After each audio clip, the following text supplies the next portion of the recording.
Hello दोस्तों, कैसे हैं आप सब। मैं हूं आपका दोस्त जितेश वाधवानी। और दोस्तों, आज आप देख सकते हैं मेरे चारों तरफ बिल्कुल शांति है, हरियाली है, खेती है, खुला आसमान है, शुद्ध हवा है।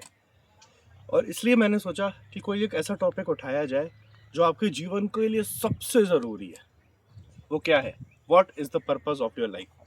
आपके जीवन का असली उद्देश्य क्या है? आज इस टॉपिक की हम बात करेंगे और इसका जवाब आपको इस शांति में ही मिल पाता, इसलिए मैंने ये जगह का चुनाव किया। चलिए, तो सबसे पहले दोस्तों, आप अपने आप से पूछिए, इसको पॉज करिए, इस वीडियो को पॉज करिए और अपने आप से पूछिए बैठ करके कि यार मैं क्यों जी रहा हूँ, साला मेरा जन्म ही क्यों हुआ है ना, मेरा उद्देश्य क्या है जीवन का। अपने आप से दिल पे हाथ रख के पूछिए और जो भी आंसर आ रहा है उसको अपने दिमाग में या अपने कॉपी में लिख लीजिए। ठीक है, करिए इस एक्टिविटी को। तो आपने अब ये चीज़ कर ली है, तो मैं आपसे ये बोल सकता हूँ कि जो चीज़ें आपने लिखी होगी ना, वो कुछ इसी से रिलेटेड होगी। ज़्यादातर लोगों ने ये लिखा होगा कि पैसा कमाना, ज़्यादातर लोगों ने लिखा होगा कि मेरा उद्देश्य है पैसा कमाना। तो कई लोगों ने लिखा होगा कि एक बड़ा घर, एक बड़ी गाड़ी, एक सुंदर बीवी या अच्छा कमाने वाला पति। ठीक है, इस टाइप की चीज़ें ज़्यादातर लोगों ने लिखी होंगी। तो और भी अगर आप देखें तो किसी को घूमने का शौक है तो वर्ल्ड टूर करना, इधर जाना उधर जाना, इस टाइप की चीज़ें। ठीक है, बट अब हम एक बात करते हैं। आपने कई लोगों को देखा होगा जो ये सारी चीज़ें पा चुके हैं, जैसे कि अंबानी है, अडानी है, ठीक है, और जो लोग क्रिकेटर, स्पोर्ट्समैन, टूर वगैरह करते रहते हैं, बहुत सारे लोग, ये लोग सारी चीज़ें पा चुके हैं। बट क्या इनसे जब तुम पूछने जाओगे कि क्या तुम खुश हो, क्या तुम्हारा जीवन का उद्देश्य फुलफिल हुआ, तो क्या बोलेंगे? ये मना ही करेंगे ना। आप सही सोच रहे हो, मना करेंगे, क्योंकि उनके जीवन का भी उद्देश्य तो यही था। लेकिन जब उन्होंने इसको पा लिया ना, तब भी वो खाली पड़े अंदर से। उनके अंदर एक खालीपन, एक दुख, एक अकेलापन है ही। तो असली उद्देश्य ये नहीं है यार। जो आप समझ रहे हो, जो आप सोच रहे हो, जो आपने लिखा है, जो आपने दिमाग में अभी सोचा है ना, वो आपका असली उद्देश्य है ही नहीं। We human beings are born to serve, to help. समझ रहे हो, हमारा असली उद्देश्य है जितने ज्यादा लोगों की हेल्प कर सके। केवल लोग ही नहीं, जीवों की, पक्षियों की, पशुओं की, जिसमें भी लाइफ है, जितने लोगों की आप हेल्प कर सकते हो करो। यही आपका असली मकसद है। और आप लिमिटेड हो जाते हो शादी करके अपने बीवी बच्चों में या अपने पति और बच्चों में।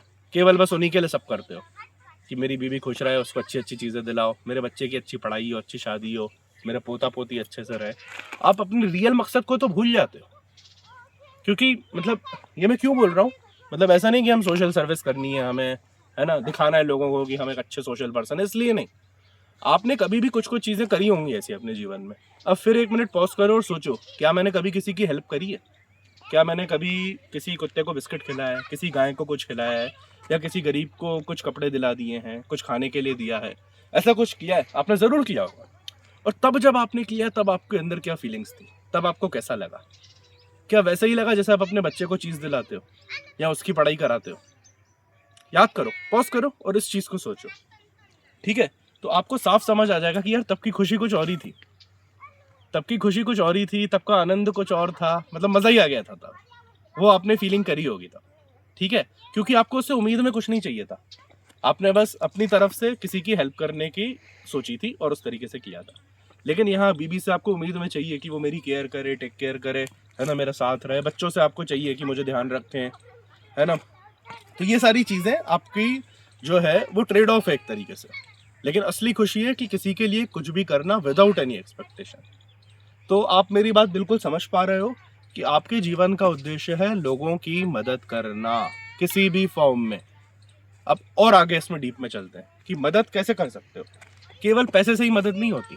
पैसा एक बहुत बड़ा मीडियम है, मैंने मान लिया कि आपने किसी को डायरेक्ट पैसा दे दिया, या फिर उस पैसे से आपने कपड़े दिला दिए, खाने का आइटम दिला दिया, ठीक है, किसी के लिए कुछ रोजगार ओपन करा दिया छोटा मोटा, है ना, किसी को ऑटो दिला दिया, किसी को साइकिल दिला दी, वो साइकिल चला रहा है पीछे बैठा के लोगों को, ऐसे किसी के लिए छोटी सी फैक्ट्री ओपन करा दी, वो सब आप कर सकते हो, बहुत अच्छी बात है। इसके अलावा आपको मदद करनी है अपने टाइम से, अपना समय देना है उनको। बहुत से लोग हैं जो बुजुर्ग लोग हैं जिनको अनाथालय में रखा हुआ है, अनाथ बच्चे हैं, या वृद्धाश्रमों में रखा हुआ है बुजुर्गों को, वहाँ जाइए, उनसे बातें करिए, उनको अच्छा लगेगा। उनके पास कोई नहीं है बात करने वाला, क्योंकि आप जैसे ही लोगों ने उनको छोड़ दिया है उधर, क्योंकि आपका है पैसा कमाना उद्देश्य। ठीक है, तो उनसे जाइए, उनसे बात करिए, समय दीजिए, समय के फॉर्म में मदद, फीलिंग्स डिस्कस करिए उनसे, उनको क्या पसंद है क्या नहीं पसंद है, ठीक है, ये सारी चीज़ें करिए। तो इस तरीके से आप मदद कर सकते हैं। तो कुल मिला करके आपको सबसे पहले तो अपने ऑब्जेक्टिव को क्लियर करना है कि भैया मेरे जीवन का ऑब्जेक्टिव है कि मुझे मदद करनी है किसी भी तरीके से, और फिर आप उसको लिखिए, स्मॉल स्मॉल टारगेट्स बनाइए। हफ्ते में एक दिन पकड़िए कि एक दिन मैं एनिमल के लिए कुछ करूँगा, एक दिन मैं वृद्धाश्रम में जाके कुछ करूँगा, एक दिन मैं अनाथालय में जाके कुछ करूँगा, इस तरीके से। ठीक है जी, तो ज़्यादा लंबा नहीं रखते हैं, इसको यहीं क्लोज करेंगे। आप बताइएगा आपको मेरा वीडियो कैसा लगा और आप और किस टॉपिक्स पे वीडियो चाहते हैं, ठीक है, और आपके जीवन का क्या उद्देश्य है ज़रूर बताइएगा, और इस वीडियो को देखने के बाद आपका अब क्या उद्देश्य हो जाता है। चलिए हम मिलेंगे अगले वीडियो में, तब तक के लिए आप हमारे चैनल को देखते रहिए। चलिए बाय बाय, टेक केयर।